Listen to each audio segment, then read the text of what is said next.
हरेक महिना हामीले सरकारलाई भ्याटको विवरण बुझाउँदाखेरि सरकारलाई भ्याट बुझाउन पर्छ भनेर भन्छौँ नि, त्यो बुझाउन पर्ने रकम चाहिँ कस्तो रकम हो आज बुझौँ है। यसको लागि फर इक्जाम्पल हामीले हाम्रो सप्लायरबाट 100 रुपियाँ पर्ने सामान किन्यौँ अरे, 100 रुपियाँ सामान खरिद गर्दाखेरि त्यसमा 13% को दरले 113 रुपियाँ तिरिन्छ, जुनमा 13 रुपियाँ चाहिँ भ्याटको लागि हामीले हाम्रो सप्लायरलाई तिरिन्छ।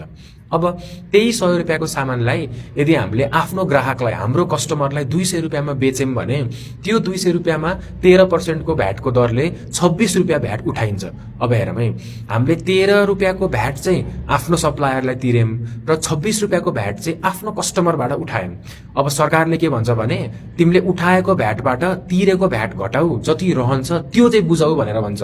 हाम्रो केसमा 26 रुपियाँको भ्याट उठायौँ हामीले, माइनस 13 रुपियाँको भ्याट आफ्नो सप्लायरलाई तिर्यौँ, सो 13 रुपियाँको भ्याट मात्र बुझाए भयो सरकारलाई। यो हो भ्याट रिटर्नमा बुझाउने अमाउन्ट हरेक महिना। Thank you.